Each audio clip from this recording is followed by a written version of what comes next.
Princípios fundamentais das proposições. Essa parte aqui é muito importante.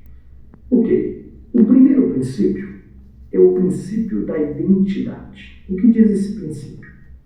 O que é verdadeiro é sempre verdadeiro. Vou destacar aqui. E o que é falso é sempre falso. Aqui você pode pensar assim, associando identidade. Vamos associar, por exemplo, o número do seu CPF. Né? Você pode mudar o CPF? Teoricamente não. Né? Então, se aquilo é como se fosse a sua identidade, um número seu. Se aquele número é seu, você não pode mudar. Aqui a gente associa a questão de verdadeiro e falso. O princípio da identidade é o seguinte: se eu digo para você que aquela proposição é verdadeira, ela vai ficar verdadeira a vida inteira, ela não pode no meio do caminho virar falsa. Se eu digo para você que algo é falso, vai ser falso até o final.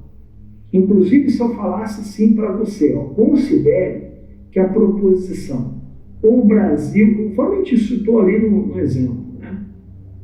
O Brasil, voltando aqui rapidinho, se eu falasse nesse exemplo aqui, eu vou falar lá no início, se eu falasse nessa proposição, o Brasil fica na América, a gente julgou aqui, a gente julgou e disse que isso aqui é verdadeiro, é claro que a gente sabe disso. Agora, se eu falasse para você, vou voltar lá no slide da frente, se eu falasse para você que essa proposição é falsa, você deveria considerar isso como falso. Então, duas situações. Ou as questões vêm já impondo que algo é verdadeiro ou é falso, e aí você não entra no mérito. Se pedir para você julgar, normalmente são relacionadas a coisas fáceis. Né? 2 mais 2 é igual a 4, opa, isso é verdade. Agora, se eu disser que 2 mais 2 é igual a 4, considere que isso é falso, você vai considerar isso como falso e acabou, certo? Então, o que diz o princípio da identidade? Reforçando, se algo é verdadeiro, seja imposto ou julgado por você, aquilo vai ser sempre verdade, não pode mudar. Então, veja que para as proposições, além da definição, sentido completo, possui verbo e poder ser julgado, elas têm que atender esses princípios. Indiretamente elas atendem. Certo? Vejamos o próximo. Aqui, vem comigo. O princípio do terceiro excluído. O que significa isso? Que a proposição ou é verdade ou é falso. Não há uma terceira opção. Ou seja, o terceiro excluído é que não existe uma terceira possibilidade. A proposição lógica ou ela é verdadeira ou ela é falsa. Não existe uma outra opção. Não existe uma terceira opção. Por isso que o princípio é do terceiro excluído. Se você está pensando em uma terceira possibilidade, ela é excluída. As proposições, então, atendem o princípio da identidade e o princípio do terceiro excluído. Não existe outra possibilidade. Ok? Vejamos o terceiro princípio. Encerramos com ele. Princípio da não contradição. A proposição, ela não pode, veja o que está escrito aqui, ser verdadeira e falsa ao mesmo tempo. É o que ocorre nas frases paradoxais.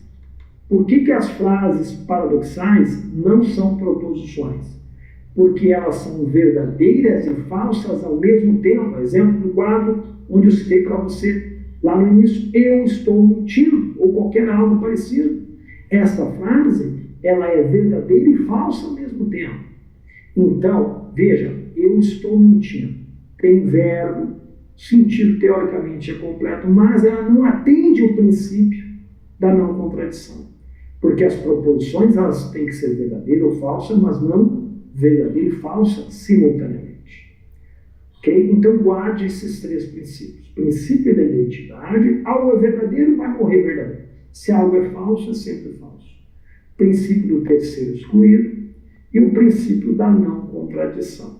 Ok? São os 3 princípios em que as proposições são alicerçadas. Elas não podem ferir nenhum dos princípios. Se ferir, não é proposição. Como se fossem regras. Ok?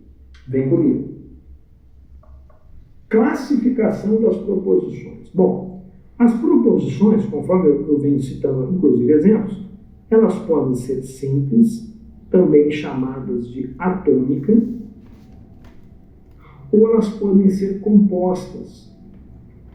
E um outro sinônimo é molecular. O que seriam então proposições simples? Frase declarativa completa que possui, olha só, um verbo. São indicadas por letras minúsculas do alfabeto. Aqui tem um exemplo. Letra P, João cantor. Isso aqui não é uma regra geral, mas normalmente é assim. Agora, veja a diferença da proposição composta. 2 ou mais frases declarativas ligadas por conectivos lógicos. Olha a diferença. É a primeira vez nesta aula que eu falo essa expressão, conectivos lógicos. Você já considera que isso como um parâmetro diferente para diferir da simples da composta. São indicadas por letras maiúsculas do alfabeto, normalmente, não é uma regra. Aqui temos exemplo. João é cantor, é uma proposição simples. E Maria é feliz, outra proposição simples. E veja que nesse caso nós temos um conectivo ligando as 2 proposições. Tá certo? Então aqui, ó, o E, que é a conjunção, é um dos conectivos. Porque ele está conectando uma informação que vem antes com outra informação, outra proposição que vem depois. Inclusive, simbolicamente, eu poderia usar letras minúsculas para representar cada uma delas. Eu poderia chamar essa aqui de proposição P, se eu quiser, e essa aqui de proposição Q. Muito obrigado, jovem IP. Eu agradecer, senhor. Na próxima conversa sobre raciocínio lógico, trabalharemos sobre os conectores. O que é uma conjunção, o que é uma disjunção inclusiva, o que é uma condicional, o que é uma bicondicional, o que é uma disjunção exclusiva, as suas negações e demais assuntos relativos a proposições compostas. Muito obrigado. Agradeço. Deus te abençoe. Amém.